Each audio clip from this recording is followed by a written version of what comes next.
হয়েছে কি ভাইয়া, সামনের ঈদ আসতেছে, দেখা যাচ্ছে যে আমার বাবা নাই, মা নাই, এটা লেগে মানে মনটা অনেক খারাপ লাগতেছে যে আজকে যদি বাবা থাকতো, মা থাকতো, তাদের সাথে ঈদ করতে পারতাম। মানে বুঝতে পারছি। দর্শক, এমন একজন গরিব দুঃখী অসহায় মেয়েটাকে হাজির করেছি। আপনারা জানেন, উনি বারবার আমাদের ক্যামেরার সামনে আসছে, কোনো সাড়া পায়নি। যারা আমাদের নিয়মিত ভিডিও দেখেন দেশ বিদেশ থেকে, তো এবার তাকে আমরা কিছু প্রশ্ন করব, তার মুখ থেকেই আপনারা জানতে পারবেন তার জীবনের গল্প। আপু, আসসালামু আলাইকুম, কেমন আছেন? ওয়ালাইকুম আসসালাম, ভালো আছি ভাই। আমি তো আসলে, আপনি বলতেছেন যে আমি ভালো আছি, কিন্তু আপনার মনটা খুবই খারাপ, মানে মুখটা খুবই বেজার। এর কারণটা জানতে পারি? ঠিক আছে আপা, কান্না করেন না। আসলে যার পৃথিবীতে কেউ নাই, তার একজন আছে, যিনি সৃষ্টিকর্তা, যিনি এই পৃথিবীটাকে সৃষ্টি করেছে। আপনি কোনো চিন্তা করবেন না, কেউ না কেউ আপনার পাশে এসে দাঁড়াবে। যাই হোক আপা, আপনি তো নামাজ কালাম পড়েন নাকি? জি ভাইয়া পড়ি। আপনি তো মুসলমান। জি মুসলমান। আচ্ছা, আপনার পরিবারে কে কে আছে? পরিবারে আমার কেউ নাই। এর আগেও তো বলছেন যে জি আপনি এতিম, বাবা মা কেউ নাই, আপনার বাবির কাছে আপনি জি মানুষ। জি জি এই বাবি কি আপনার আপন ভাবি না চাচাতো ভাবি। চাচাতো ভাবি? হ্যাঁ, আমি বর্তমানে দেখতে পারেন। আর আচ্ছা, আপনার বয়স কত? 27 বছর। 27 বছর।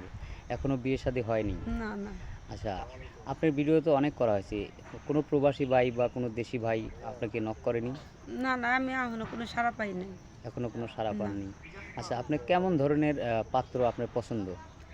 পাত্র আমার কপালে কথা আছে না যে পাত্র যেমনই হোক না কেন, কিন্তু শুধু একটা, তা আমি ভালো মনের মানুষ চাই যে যে আমাকে মানে সারা জীবন সুখে রাখবো, আমাকে একটু শান্তিতে রাখবো। আমি যদি 5 ওয়াক্ত নামাজ পড়ে পারি তার ঘরে, এতটুকু পুরো নাম ডাল ভাত খাইতে পারলি হয়েছে। আচ্ছা, যাতে করে আপনার দায়িত্বটা সে নিতে পারে। জি জি। আচ্ছা, আপনার সিঙ্গেল ফ্যামিলি পছন্দ না হচ্ছে যৌথ ফ্যামিলি পছন্দ? আমার মনে করো কপালে কপালে হলো সব কিছু, এই কোন কেমনে যে যেমনে এক সমস্যা নেই। আচ্ছা, যদি মানে আপনার বিয়ে হওয়ার পরে যদি শ্বশুর শাশুড়ি থাকে, তাদেরকে সেবা যত্ন করবেন নাকি স্বামী নিয়ে অবশ্যই। আপনি নিজে সুখে থাকতে চান, না কোনটা? না না, এটা ভুল ধারণা। কারণ আমার বাবা মা নাই, আমি ওখানে যে বাবা মা পাবো, ওটাই তো আমার জীবন, সে জীবনে খুব সুখের একটা দিন। আচ্ছা, কোনো প্রবাসী ভাই অনেক দিন প্রবাসে থাকছে, হয়তো দেশে আসছে, মানে সময় মতো সে বিয়ে শাদী করতে পারে নাই, কর্মব্যস্ততার কারণে, বয়স হয়তো 40-45 হয়েছে।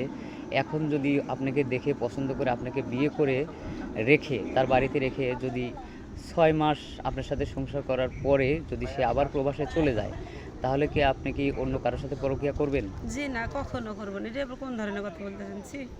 তার সাথে কোনো প্রতারণা করবেন না? না না না। এমন তো হতে পারে যে হয়তো আপনি এখন বলতেছেন আবেগে, কিন্তু হয়তো কোনো প্রবাসী ভাই আপনাকে বিয়ে করলো, বিয়ে করার পর তার কিছু টাকা পয়সা খেয়ে আপনি তার সাথে প্রতারণা করে অন্য কারোর সাথে চলে গেলেন। না না, এটা ভুল ধারণা। ছি।